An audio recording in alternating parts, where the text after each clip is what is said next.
이 아침에 오신 모든 분들에게 이 말씀에 축복이 함께 하시기를 주님의 이름으로 축원합니다.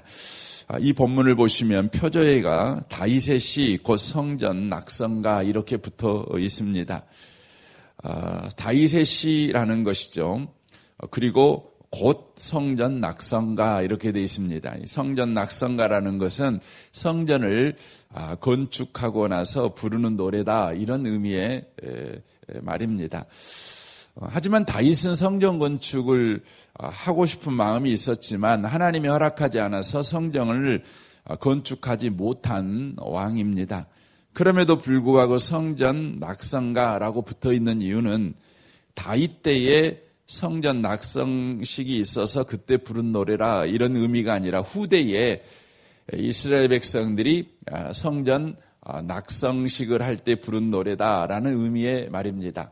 역사적으로는 이스라엘이 바벨론 포로로 끌려가 70년 동안 그곳에 있다가 다시 돌아오게 되지요. 그리고 성전을 이제 재건하게 됩니다. 소위 스룹바벨 성전을 재건하게 됩니다. 그때 부른 노래일 것이다 라고 많은 성경학자들이 의견을 모으고 있습니다. 왜 이들이 성전 낙성식을 할 때 과거에 다윗이 부르는 이 시편 30편을 낙성가로 택했는가 하는 것이죠. 그 이유는 이 시편 30편은 다윗의 어떤 특정한 사건, 인생 가운데 있었던 사건 한 부분을 가지고 지금 노래하고 있는 것이 아니라 다윗의 전 인생을 가지고 다윗이 하나님을 지금 찬양하고 있는 것입니다. 이스라엘 백성들이 다윗의 인생에서 자신들의 인생을 본 것입니다. 바로 다윗의 인생, 긴 인생 가운데 수많은 일들이 있었는데 알고 봤더니 모두 다 하나님을 찬양할 만한 이유였다는 것입니다. 당시에는 그것이 슬퍼 보이고 당시에는 그것이 낙심되는 일이었고 당시에는 그것이 근심되는 일이었습니다. 당시에는 그것이 죽을 것 같은 일이었습니다. 그런데 다윗이 인생을 뒤돌아볼 때 그것 때문에 내가 하나님을 찬양할 수 있었다는 것이죠. 이스라엘 백성들도 바벨론 포로로 끌려가고 그 수모를 당하고 그 긴 역사 속에서 수많은 일들을 겪었습니다. 숨도 쉴 수 없는 날도 있었고 때때로는 아이고 이 정도면 살만하네 라고 안심하던 날들도 있었겠죠. 그런데 그 모든 날들을 보니까 다 하나님을 찬양할 만한 이유였다는 것이죠. 그래서 그들이 이 성전 낙성식, 이것은 바로 하나님과 자신들의 관계가 완전히 회복됐다는 것을 바로 의미해 주는 사건인데 바로 그 사건 앞에서 자신들의 인생에 있었던 모든 일이 하나님이 자신들을 버린 사건이거나 외면한 사건이 아니라 하나님이 여전하게 우리와 함께한 사건이었고 그리고 마침내 하나님과 온전한 관계 회복을 상징하는 이 성전 낙성식을 할 수가 있게 되었네요. 우리의 전 인생 전 역사를 통해 하나님은 찬양받기 합당한 분이십니다 하고 찬양하고 있는 것입니다. 이 아침에 오신 복 있는 성도 여러분, 저와 여러분의 삶에 수많은 일들이 있죠. 원망할 일도 있고 낙심할 일도 있고 근심한 일도 있고 있었던 적도 있었고 지금도 그런 분도 계실 것입니다. 하지만 여러분, 저와 여러분의 인생은 우리 하나님께서 함께하는 인생이요, 보호하고 있는 인생이요, 공급하고 있는 인생이요, 또 역사하고 있는 인생인 까닭에 지내놓고 보면 다 하나님을 찬양할 이유였다는 것을 저와 여러분이 알게 될 것입니다. 저는 이 아침에 오신 복 있는 분들이 이 시편 30편이 여러분의 인생이 될 것을 기억하시고 우리 하나님께 경배와 찬양을 드리는 것을 멈추지 않는 복 있는 분들이 꼭 되셨으면 좋겠습니다. 1절부터 3절에 보시면 다윗이 죽음 가운데 놓여 있는 상황에서 건져주신 하나님을 찬양하고 있는 것을 보게 됩니다. 1절을 보겠습니다. 여호와여 내가 주를 높일 것은 이라고 되어 있습니다. 여호와여 내가 주를 높일 것은, 이 말을 원문으로 보면 어떻게 되냐면 찬양하렵니다. 오 주여, 오 여호와여, 이런 의미의 말입니다. 우리말은 다른 식으로 번역이 되어 있지만 선포하십니다. 찬양합니다. 오 여호와여, 지금 이렇게 시작하고 있는 겁니다. 높인다는 것은 찬양한다는 것을 바로 이야기하고 있습니다. 주께서 나를 끌어내사 내 온수로 하여금 나로 말미암아 기뻐하지 못하게 하심이다라고 말하고 있습니다. 여기에서 끌어내사라는 의미의 말은 이 출애굽기 2장에 보면 모세가 이제 광야로 도망가게 되지요. 그때에 미디안 제사장의 딸들을 만나게 되는데, 그 미디안 제사장의 딸들이 뭐 하고 있었냐면 깊은 우물에서 물을 길러내고 있었습니다. 거기에서 길러내다는 단어와 끌어내다는 단어가 동일한 단어입니다. 그러니까 깊은 물에서 두레박을 내려가지고 물을 끌어올리는 것이죠. 그러니까 다윗의 상황이 온수들로 말미암아서 도저히 자기 힘으로는 빠져나올 수 없는 상황 가운데 그가 처하게 된 것입니다. 깊은 우물에 빠져버린 것입니다. 죽는 것 외에는 다음 순서가 없는 겁니다. 그런데 그때에 하나님의 구원의 손이 그 깊은 우물 속으로 쑥 들어와 그를 건져내 버리는 것입니다. 지금 그 상황을 이야기해주고 있는 것이죠. 우리가 창세기에 보면 다윗이, 이 요셉이란 사람이 형들에게 갔다가 분노에 찬 이 형들에 의해서 우물에 던져지게 됩니다.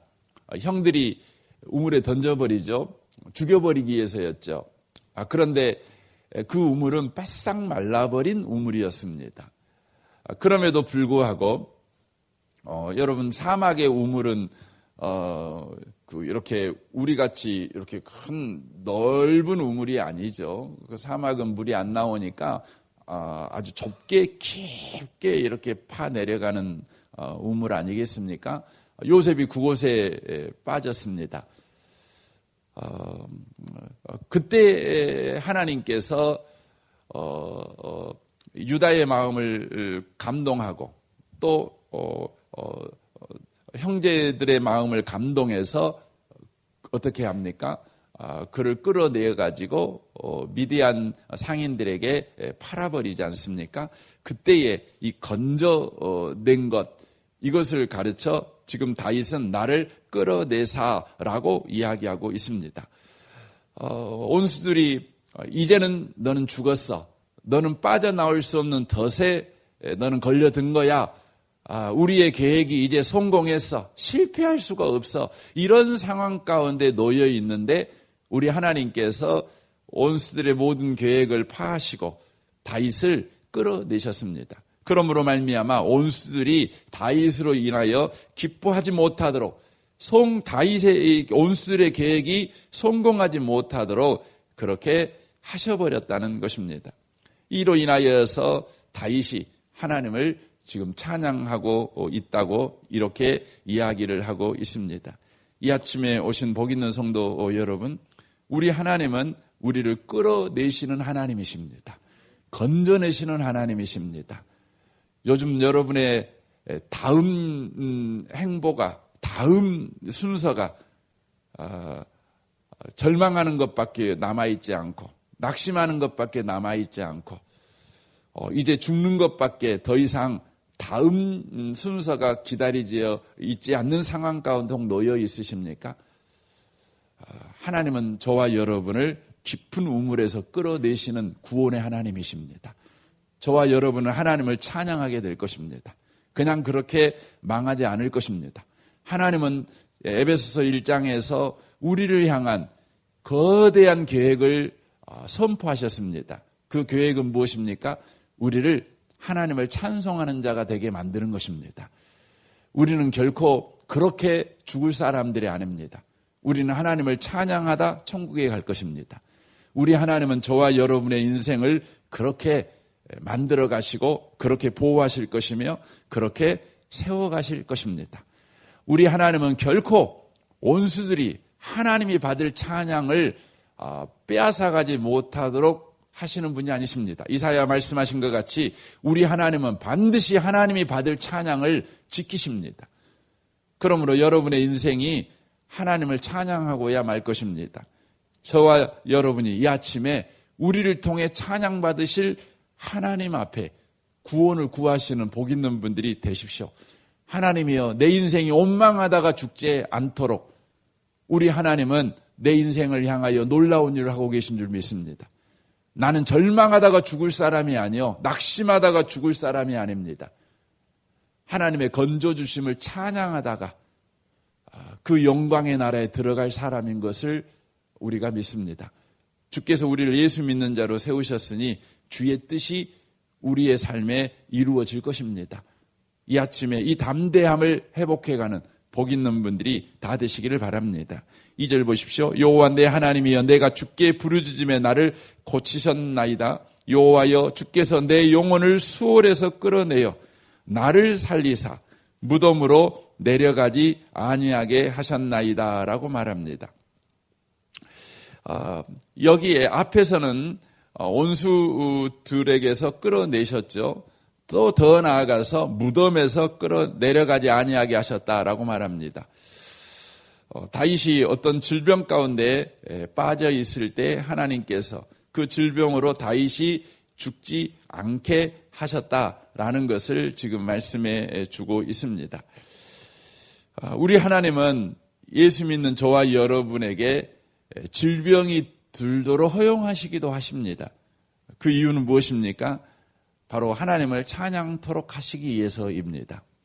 그 질병으로 인하여서 죽도록 우리를 방치하거나 질병으로 인하여 죽는 자가 되게 하시기 위해서가 아니라는 것을 말씀해 주고 있습니다.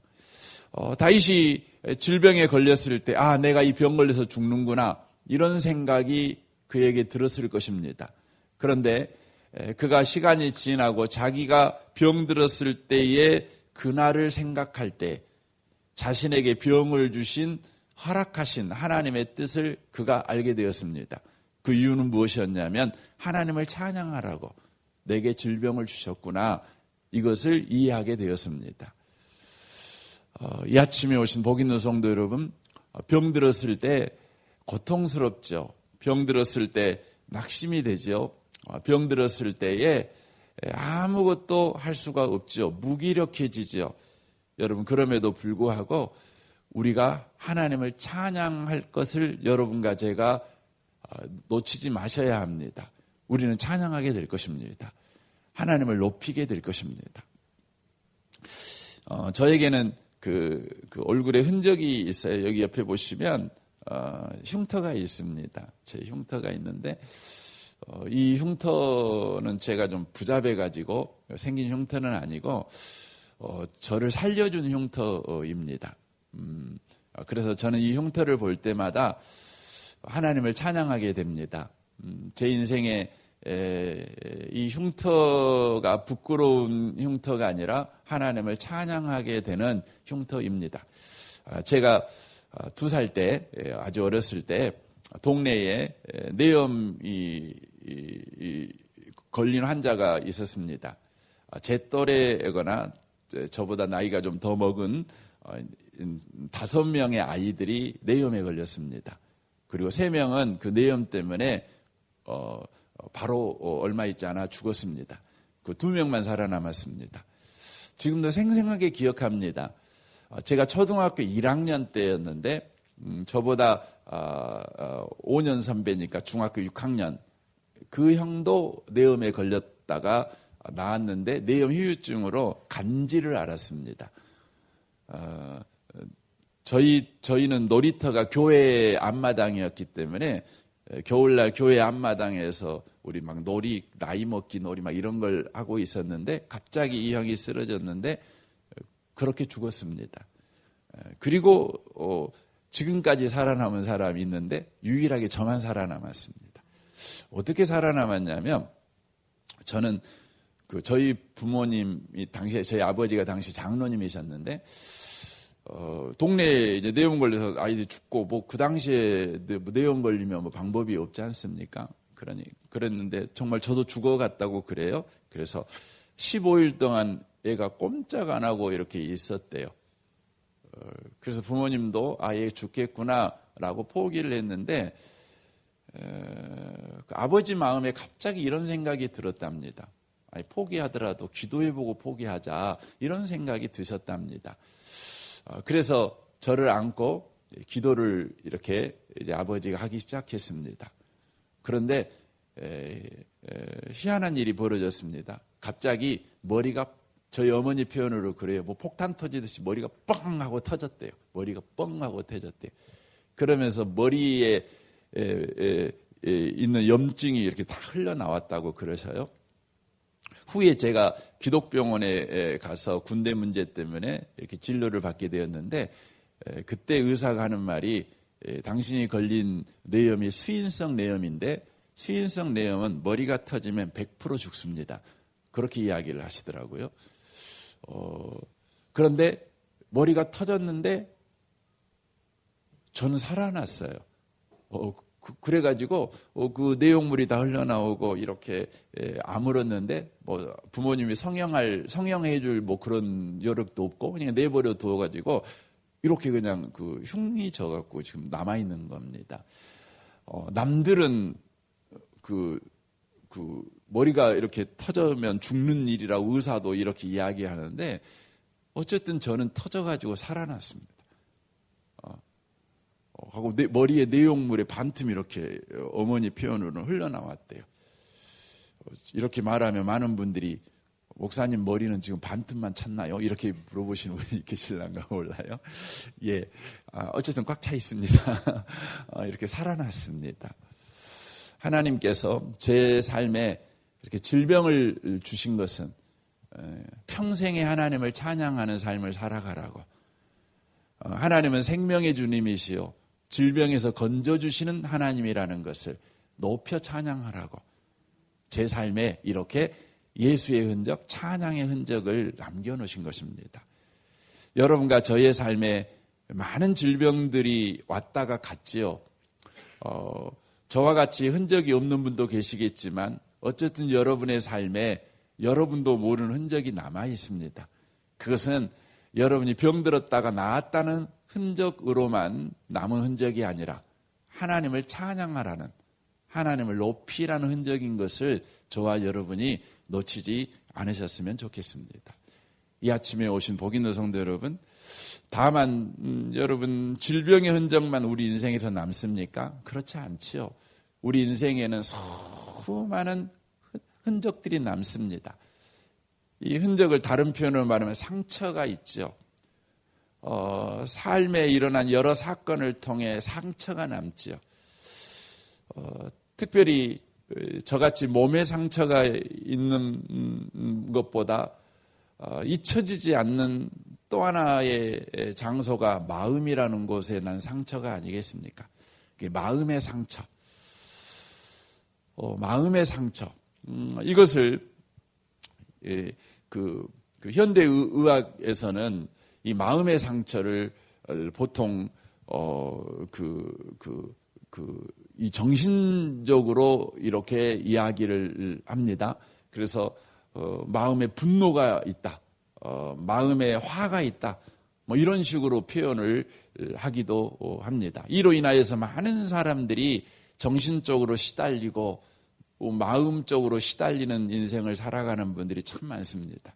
그래서 세상에서는 그 마음의 병을 치료하는 방법은 바로 토해내는 것이다, 토설하는 것이다, 이렇게 가르칩니다. 그러니까 마음의 병은 반드시 치료돼야 되는 것이다, 이렇게 가르칩니다. 여러분, 현대의학에서는 그렇게 가르칩니다. 저도 많은 정신적으로 어려움을 당하신 분들을 많이 만납니다. 여러분, 정신적으로 어려움을 당하신 분들의 그 여러 공통적인 특징 중에 하나가 뭐냐면, 되게 똑똑하신 분들이십니다. 잘나신 분들이십니다. 학교 다닐 때 그 반에서 그 20등 이하 되신 분들은 대부분 정신병 잘 안 걸립니다. 잘 잊어먹어서 그런가 잘 안 걸립니다. 근데 20등 안에 드신 분들, 10등 안에 드신 분들, 5등 안에 드신 분들 이런 분일수록 더 잘 걸립니다. 기억력이 좋아서 그런가 그렇습니다. 머리가 좋아서 그런가 마음의 상처를 훨씬 더 많이 가지고 있습니다. 많은 방식으로 해결하려고 합니다. 그런데 여러분 안 됩니다. 여러분 해결하는 방법은 딱 하나밖에 없습니다. 마음의 상처의 용도를 이해하는 겁니다. 마음의 상처가 왜 생겼는가? 바로 하나님을 찬양하라고 생긴 겁니다. 하나님을 찬양하는 것입니다. 그 마음의 상처는 치료하라고 하나님이 우리에게 다만 주신 것이 아닙니다. 고통스럽군 것으로 우리에게 주신 것이 아닙니다. 찬양하라고 주신 것입니다. 저는 여러분의 마음이 고통스러우면 고통스러울수록 찬양하는 일에 진력하시면 좋겠습니다. 더 찬양하십시오. 그것들이 여러분에게 생각나게 할 때마다 소리 높여 찬양하십시오. 온몸으로 찬양하십시오. 하나님 앞에 나아가십시오. 상처의 용도를 바르게 쓰십시오. 그때 저와 여러분의 삶에 그 상처가 바울의 고백과 같이 약할 때 강함이라 그 놀라운 은혜를 누리게 될 것입니다. 이 아침에 오신 복 있는 성도 여러분, 우리의 삶의 모든 사건 사고는 하나님을 찬양할 제목입니다. 찬양할 이유입니다. 찬양할 흔적이며 상처입니다. 이 아침에 오신 모든 분들이 찬양의 삶을 회복해가는 복 있는 분들이 다 되시기를 주님의 이름으로 축원합니다. 아멘. 우리 같이 기도하겠습니다.